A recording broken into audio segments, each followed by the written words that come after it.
Hello friends, welcome back to my channel study guide by Shweta. ఈరోజు మన topic వచ్చేసి CDP క్లాసెస్లో intelligence and giftedness. Okay, so ఈ two టాపిక్స్ని మనం ఈ వీడియోలో కవర్ చేయబోతున్నాం with examples. So what is intelligence?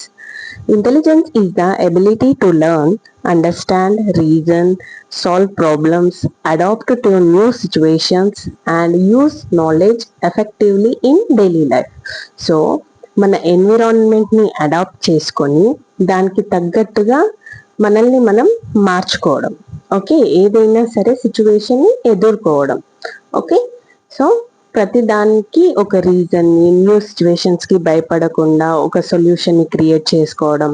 So ఏ విషయంలో అయినా కూడా మనం ఇంటెలిజెంట్ గా ఉండేదాన్ని, అంటే మన ప్రవర్తనని ఇంటెలిజెన్స్ అంటారు. ఓకే, బిహేవియర్ మీన్స్ బిహేవియర్ అంటే ఏ టైప్ ఆఫ్ బిహేవియర్, మనం ఎలా ఆ సిచ్యువేషన్ ని హ్యాండిల్ చేస్తున్నాం.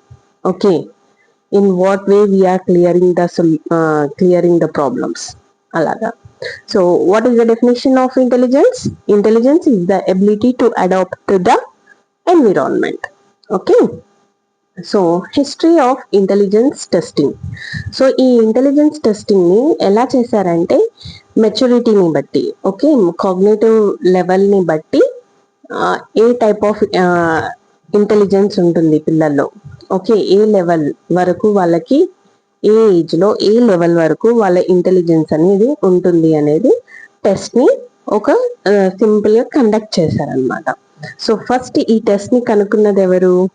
Alfred Binet and Simon. Okay, in 1905. Normal గా సీటెట్ లో ఎక్కువ మట్టుకు ఇయర్స్, నేమ్స్ అడుగుతారు, బట్ ఇయర్స్ అడిగారు. బట్ ఈ టాపిక్ లో మీరు ఇదొక్క ఇయర్ గుర్తు పెట్టుకుంటే మంచిది. ఓకే, 1905 ఇంటెలిజెన్స్ టెస్ట్ అనేది ఫస్ట్ వీళ్ళు ఇంట్రడ్యూస్ చేశారనమాట. ఎవరు వాళ్ళు? Alfred Binet and Simon. Okay, so in 1905 Alfred Binet and Simon developed the first intelligence test in France. So first intelligence test ni ekkada introduce chesaru? France lo. So the purpose was to identify children who needed special educational support. So దీని purpose ఏంటి? ఈ test కి purpose ఏంటి? ఎవరైతే పిల్లలు, okay, children's ఉంటారో ఆ level కి రీచ్ కాని వాళ్ళని, ఓకే, ఇప్పుడు అబవ్ యావరేజ్ ఎక్సలెన్స్ ఉన్న వాళ్ళకి మనకు అంత మనము ఏమంటారు, వాళ్ళ మీద ఎక్కువ ప్రెషర్ పెట్టాల్సిన అవసరం లేదు. అవునా? ప్రెషర్ అనే కాదు, ఎక్కువగా వాళ్ళ మీద కాన్సన్ట్రేట్ చేయాల్సిన అవసరం లేదు. బట్ కొంచెం లో స్టాండర్డ్ ఉన్న పిల్లలు ఉంటారు కదా, లో ఐక్యూ ఉన్న పిల్లలు, వాళ్ళకి కొంచెం మనం సపోర్ట్ చేసామనుకోండి, ఓకేనా, వాళ్ళ నీడ్స్ ఏంటో తెలుసుకొని మనం సపోర్ట్ చేస్తే ఏమవుతుంది, వాళ్ళ లైఫ్ లో సక్సెస్ అవుతారు. సో వాళ్ళకు ఎడ్యుకేషనల్ సపోర్ట్ అనేది మనం కొంచెం ఎక్కువ ఇచ్చిన వాళ్ళం అవుతాం, హెల్ప్ చేసిన వాళ్ళం అవుతాం. సో అలా ఆ స్పెషల్ నీడెడ్ చిల్డ్రన్ ఎవరో కనుక్కోవడానికి ఈ ఇంటెలిజెన్స్ టెస్ట్ ని ఇంట్రడ్యూస్ చేశారనమాట. So in the way of seated point ఈ టాపిక్ ని ఎలా గుర్తుపెట్టుకుంటారంటే, ఒక లైన్ లో గుర్తుపెట్టుకోండి. ఏ ఇయర్ లో ఈ టెస్ట్ ని ఇంట్రడ్యూస్ చేశారు? 1905 ఫస్ట్ ఇంటెలిజెన్స్ టెస్ట్. ఎవరు ఇంట్రడ్యూస్ చేశారు? Alfred Binet and Simon. Okay, so this is the topic. Next, William Stern అనే ఆయన ఐక్యూ ఫార్ములాని ఇంట్రడ్యూస్ చేశారన్నమాట. Okay, in the year 1912. Okay, 1912 లో విలియం స్టెన్ అనే ఆయన ఈ ఐక్యూ ఫార్ములాని ఇంట్రడ్యూస్ చేశారు. యాక్చువల్లీ ఇదంతా ఎందుకు, ఈ process, IQ test, intelligence test, ఇవన్నీ ఎందుకోసం? పిల్లల మెంటాలిటీ, పిల్లల మైండ్, ఓకే, ఎంతవరకు సాల్వ్ చేయగలుగుతారు, ఏ ఏజ్ లో ఎంతవరకు సాల్వ్ చేయగలుగుతారు, వాళ్ళ ఐక్యూ ఏంటి అనేది తెలుసుకోవడానికి ఈ ప్రాసెస్ ని ఇంట్రడ్యూస్ చేశారనమాట. సో దాన్ని బట్టి మన కరికులం కూడా మనం ప్రొవైడ్ చేస్తాం.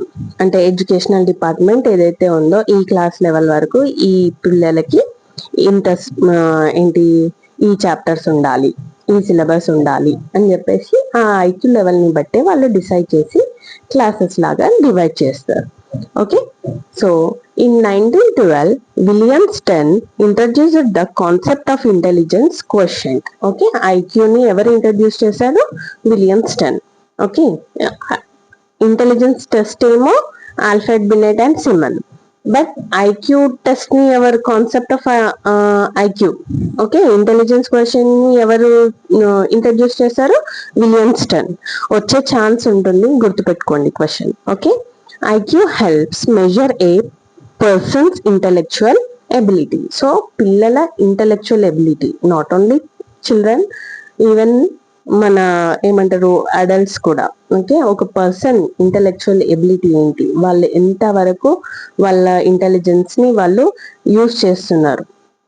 ఓకే, సో అది మెజర్ చేయడానికి ఈ ఐక్యూ టెస్ట్ అనేది ఉపయోగపడుతుంది. So what is the formula for IQ? IQ is equal to mental age by chronicle age into 100. Okay, so mental age అంటే ఏంటి? The level of intellectual performance shown by a child. So ఎంత perform చేశాడు. Okay, ఇప్పుడు ఒకవేళ 100కి 20 marks 30 marks అయితే 90 marks వచ్చాయనుకోండి, అది ఎంత perform చేశాడో దాన్ని మెంటల్ ఏజ్ అంటారు. క్రానికల్ ఏజ్ అంటే ఏంటి? The actual age of child in years. Okay, so ఆ చైల్డ్ ఎన్ని ఇయర్స్ ఉన్నాడో దాన్ని యాక్చువల్ ఏజ్ అంటారు. Okay, so mental age by Chronicle age into 100. దీన్ని బట్టి వాళ్ళ ఐక్యూ లెవెల్ ఏంటిదో మనం తెలుసుకోవచ్చు అనమాట. సపోజ్ ఆ పిల్లోడికి 90 వచ్చాయనుకోండి మార్క్స్, 90 బై 10 ఇయర్స్ అబ్బాయి. Okay, 10 into 100. సో ఏం చేస్తాం? డివైడ్ చేస్తే ఏమవుతుంది? ఎంత పర్సెంటేజ్ వస్తుంది? 90%. అవునా కదా? సో వాడి ఐక్యూ లెవెల్ ఎట్లుంది? 90%, అంటే అబవ్ యావరేజ్, ఎక్సలెన్స్ అలా. ఓకే, సో అలా ఈ ఐక్యూ ఫార్ములాని యూజ్ చేసి పిల్లల ఇంటెలెక్చువల్ లెవెల్ ని కనుక్కుంటారు అనమాట. సో ప్రాబ్లమ్ ఆఫ్ ఐక్యూ, దీని క్రిటిసిజం ఏంటిదంటే కల్చరల్ బయాస్. ప్రతి దానికి క్రిటిసిజం ఉంటుంది. ఓకే, ఏ థియరీకైనా క్రిటిసిజం అనేది ఉంటుంది, ఎందుకంటే మంచి చెప్తే ఎవరికి నచ్చదు. అంటే అలా అని కాదు, బట్ సమ్ ఏ దానికైనా ఒక ప్రాబ్లం అంటే ఇంకొక సైడ్ ఎఫెక్ట్ అనేది ఉంటుంది కదా. సో అలా అన్నమాట. సో దీనికి సైడ్ ఎఫెక్ట్ లాగా తీసుకుంటే ఏంటంటే కల్చరల్ బయాస్. కల్చరల్ బయాస్ ఏంటి అంటే చూడండి, IQ tests may favour children from certain cultural backgrounds. Okay, children from different cultures may not get equal opportunities. So ఈ ఐక్యూ టెస్ట్ వల్ల ఏంటి? పిల్లల కల్చరల్ బ్యాక్గ్రౌండ్స్ ద్వారా, అంటే ఇప్పుడు అందరూ ఒక్కొక్క దాంట్లో ఇంటెలిజెన్స్ ఉంటారు, అవునా కదా? సో ఈ ఐక్యూ టెస్ట్ వల్ల ఏంటి? ఓన్లీ ఎడ్యుకేషనల్ పర్పస్ లాగానే యూజ్ అవుతుంది. ఓకే, సో ఇదేంటి? కల్చర్ అంటే ఈ బ్యాక్గ్రౌండ్, మన బ్యాక్గ్రౌండ్ మీద కూడా డిపెండ్ అయి ఉంటుంది ఈ ఇంటెలిజెన్స్ టెస్ట్ అనేది, అవునా? సో సిటీస్ లో ఓకే ఎక్కువ ఆపర్చునిటీస్ ఉన్న పిల్లలు ఏమంటారు? ఈజీగా సాల్వ్ చేయగలుగుతారు. బట్ అదే ఆపర్చునిటీస్ లేని పిల్లలు, ఎడ్యుకేషనల్ వైజ్ గా ఆపర్చునిటీస్ లేని పిల్లలు ఈ టెస్ట్ లో అంత ఈజీగా క్వాలిఫై అవ్వలేరు, అవునా కదా? But they are intelligent in other perspectives. Okay, వేరే వాటిలలో వాళ్ళకి ఇంటెలిజెన్స్ ఉంటుంది. ఇదేంటి? ఓన్లీ ఒక దాని మీదనే డిపెండ్ అయి ఉంటుంది. సో ఇది బ్యాక్గ్రౌండ్స్, కల్చరల్ బ్యాక్గ్రౌండ్స్ మీద డిపెండ్ అయి ఉన్న, అంటే వాళ్ళకి యూజ్ అవ్వదు అన్నట్టు అనమాట. సో ఎగ్జాంపుల్ చూడండి, మీకు క్లియర్ గా అర్థమవుతుంది. ఏ rural child May score lower on questions based on urban experiences. అంతే కదా? సో నార్మల్ గా ఇప్పుడు విలేజ్ బ్యాక్గ్రౌండ్ లో, లేదంటే కొంచెం ఎడ్యుకేషనల్ బ్యాక్గ్రౌండ్ సరిగ్గా లేని ప్లేసెస్ నుంచి వచ్చిన పిల్లలు అంత ఈజీగా ఆన్సర్ చేయలేరు. ఓకే, ఇక్కడైతే పిల్లలకి మంచి బ్యాక్గ్రౌండ్ ఉంది, మంచి స్కూల్లో మంచి ఎడ్యుకేషన్ ప్రొవైడ్ అయ్యే ప్లేసెస్ లో నుంచి వచ్చిన వాళ్ళతోటి కంపేర్ చేస్తే ఈ పిల్లలకి అంత ఈ ఐక్యూ టెస్ట్ అనేది అంత యూస్ఫుల్ కాదు. ఎందుకంటే వాడికి ఆ కెపబిలిటీ ఉంది, ఇంటెలిజెన్స్ ఉంది. Even though the child is intelligent, వాడికి ఆ క్యాపబిలిటీ ఉంటుంది. బట్ వాడికి ఆ ఏంటి ఆ బ్యాక్గ్రౌండ్ లేదు, ఓకే, ఆ సపోర్ట్ సిస్టమ్ అనేది లేనప్పుడు పిల్లలు ఈ ఐక్యూ టెస్ట్ ని అంత ఈజీగా క్వాలిఫై అవ్వలేరు. సో అలా అన్నమాట.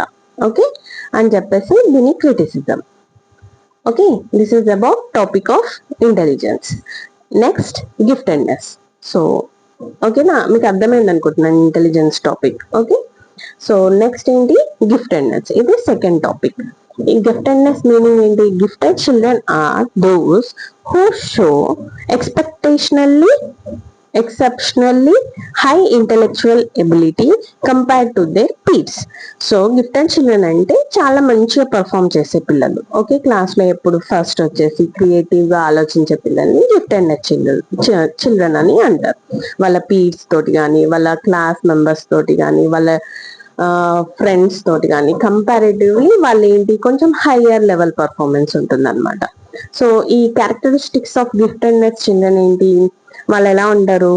Learn quickly, excellent memory, high curiosity, creative thinking. అంతే కదా, వాళ్ళ పర్ఫార్మెన్స్ ఎప్పుడు అంత మంచిగా చేయగలుగుతారు, వాళ్ళు ఈజీగా నేర్చుకుంటే, అండ్ మెమరీ, ఓకే, బాగా గుర్తు పెట్టుకునే వాళ్ళు, అండ్ హై క్యూరియాసిటీ, ఏది ఏంటి ఎలా అనేది తెలుసుకోవాలనే జిజ్ఞాస ఉన్న పిల్లలు ఉంటారు కదా వాళ్ళు, అండ్ క్రియేటివ్ థింకింగ్, క్రియేటివ్ గా ఆలోచించే వాళ్ళందరినీ గిఫ్టెడ్నెస్ చిల్డ్రన్ అంటారు. Okay, strong reasoning ability, advanced vocabulary, solve problems independently. So వేరే వాళ్ళ మీద డిపెండ్ కాకుండా వాళ్ళంతటా వాళ్ళు ప్రాబ్లమ్ ని సాల్వ్ చేయడానికి ట్రై చేస్తారు. ఓకేనా, ఈ క్యారెక్టరిస్టిక్స్ ఉన్న పిల్లలందరూ గిఫ్టెడ్ చిల్డ్రన్ అన్నమాట. So example, a 10-year-old child solving mathematics problems meant for 15-year-olds. అంటే ఏంటి, ఒక 10-year అబ్బాయి ఏంటి 15-year అబ్బాయి సాల్వ్ చేసే ప్రాబ్లమ్ ని వీడు సాల్వ్ చేయగలుగుతాడు. ఓకే, అంటే ఇప్పుడు ఎగ్జాంపుల్ క్లాస్ వైజ్ తీసుకుంటే ఒక 5th క్లాస్ స్టాండర్డ్ లో 5th క్లాస్ అబ్బాయి 8th క్లాస్ ప్రాబ్లమ్ ని సాల్వ్ చేశాడు అనుకోండి, వాడిని ఏమంటారు, గిఫ్టెడ్ చిల్డ్రన్ అంటారు. అంటే వాడి ఐక్యూ లెవెల్ కంటే వాడు కొంచెం ఎక్కువ పర్ఫార్మెన్స్ చేస్తున్నాడు. So this is about gifted child. So ఈ ఇంకొకటి three ring model of giftedness. So giftedness ని ఎలా డివైడ్ చేయొచ్చు? 3 రింగ్ మోడల్, ఒక మోడల్ లాగా చెప్పారనమాట. Giftedness depends on the combination of above average ability, creativity, task commitment. Okay, so ఏంటి, above average ability ఉంటుంది అంటే higher intellectual capability than peers. So వాళ్ళతోటి ఫ్రెండ్స్ తోటి కానీ పియర్స్ తోటి కానీ కంపేర్ చేసుకుంటే వీళ్ళకి కొంచెం హయ్యర్ ఇంటెలెక్చువల్ క్యాపబిలిటీ ఉంటుంది. Next creativity, producing original and innovative ideas. So innovative గా థింక్ చేస్తారు. Task commitment, dedication, homework and persistence. So ఈ 3 క్యాపబిలిటీస్ ఉండే వాళ్ళని, ఈ 3 క్యాపబిలిటీస్ ఉండే పిల్లల్ని ఏమంటారు? గిఫ్టెడ్ చిల్డ్రన్ అంటారు. ఇది ఒక 3 ring model formula. Okay, 3 ring model అని అంటారు. సో దీన్ని మనకి ప్రొవైడ్ చేసింది ఎవరంటే, ఒక్క నిమిషం నేను చెప్తాను, చూపిస్తాను, జోసెఫ్ రెన్జులిస్. ఓకే, జోసెఫ్ రెన్జులిస్ అనే ఆయన ఈ 3 రింగ్ మోడల్ ని గిఫ్టెడ్ చైల్డ్ కోసం ఇంట్రడ్యూస్ చేశారనమాట. ఇంట్రడ్యూస్ కాదు, జస్ట్ వాళ్ళ కాన్సెప్ట్ ఎలా ఉంటుంది అంటే వాళ్ళ డెడికేషన్, గిఫ్టెడ్ చిల్డ్రన్ అనే వాళ్ళు ఏ క్యాపబిలిటీస్ ని అడాప్ట్ చేసుకొని ఉంటారు అనేది మనకి ఈజీగా ఎక్స్ప్లెయిన్ చేశారనమాట ఆయన థియరీలో. So main key points of gifted child ఏంటి? Gifted behaviour occurs when above average ability, creativity and task commitment work together. So ఈ 3 కాంబినేషన్, ఓకేనా, ఈ 3 క్యాపబిలిటీస్ కాంబినేషన్ ఉన్న పిల్లల్ని గిఫ్టెడ్ చిల్డ్రన్ అంటారు. సో వీళ్ళల్లో ఏంటి, అబవ్ యావరేజ్ కేపబిలిటీ ఉంటుంది, క్రియేటివిటీ ఉంటుంది, అండ్ టాస్క్ కమిట్మెంట్ కూడా ఉంటుంది, డెడికేషన్ తోటి వర్క్ చేస్తారు. అంటే ఇప్పుడు నార్మల్ గా కొంతమంది క్రియేటివ్ ఉంటారు, బట్ వాళ్ళు అబవ్ యావరేజ్ లో రాలేరు. ఓకేనా, అదే కొంతమంది కొన్ని వర్క్స్ లో కమిట్ అయ్యి డెడికేషన్ ని ఇంట్రడ్యూస్ చేస్తారు. ఓకేనా, డెడికేటెడ్గా ఉంటారు. బట్ కొన్ని విషయాల్లో వాళ్ళు అబవ్ యావరేజ్ ఉండలేరు, యావరేజే ఉంటారు. బట్ ఈ 3 కాంబినేషన్, ఓకేనా, ఈ 3 కాన్సెప్ట్స్ ఏవైతే ఉన్నాయో ఈ 3 కాన్సెప్ట్స్ ని కంబైన్ ఉన్న పిల్లల్ని గిఫ్టెడ్ చిల్డ్రన్ అంటారు.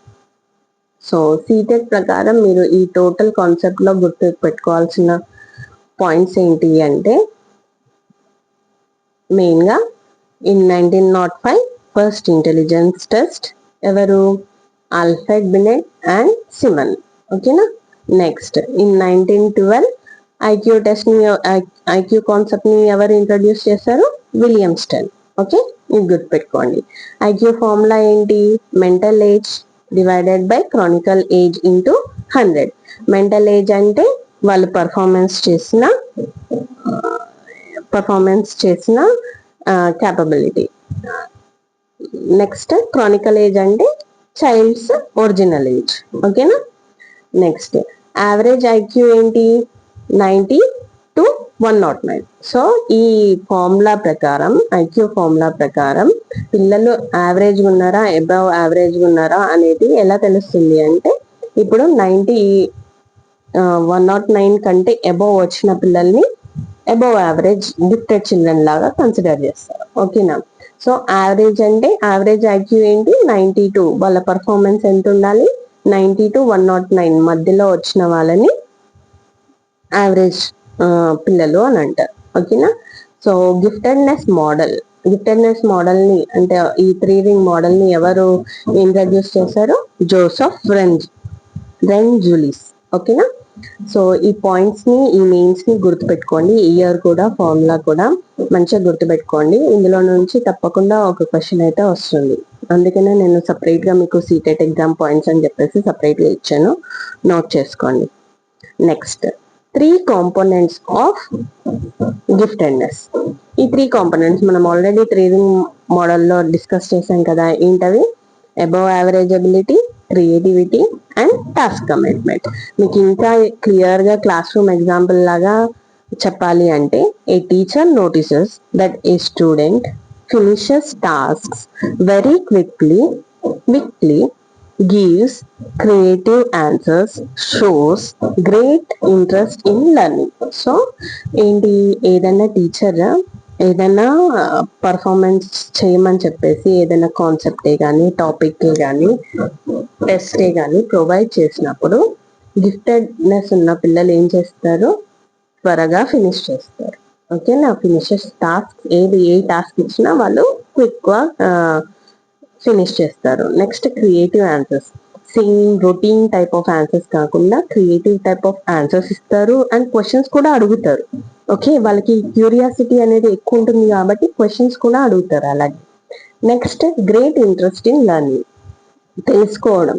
ఓకే, క్వశ్చన్స్ అడిగి ఇంకా ఏముందో, ఎట్లుందో, ఇదే ఇలా చేస్తే ఏమవుతుంది, ఇలా చేస్తే ఏమవుతుంది, అలా ఆలోచించి వాళ్ళు ఇంట్రెస్ట్ ని జనరేట్ చేసుకుంటారు అనమాట.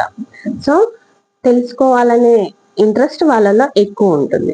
ఓకే, సో అలా టీచర్ ఐడెంటిఫై చేయగలుగుతుంది. So the teacher identifies the student as gifted because the child demonstrates high ability, creativity and task commitment. Okay, ఈ క్యాపబిలిటీస్ ఉన్న పిల్లల్ని గిఫ్టెడ్ చిల్డ్రన్ అంటారు. ఓకే, ఐ హోప్ మీకు ఈ క్లాస్ చాలా బాగా అర్థమైంది అనుకుంటున్నాను. నేను విత్ ఎగ్జాంపుల్స్ ఇచ్చాను కదా. సో మంచిగా నోట్ చేసుకొని చదువుకోండి. Thank you so much. Please like, share and subscribe to my channel.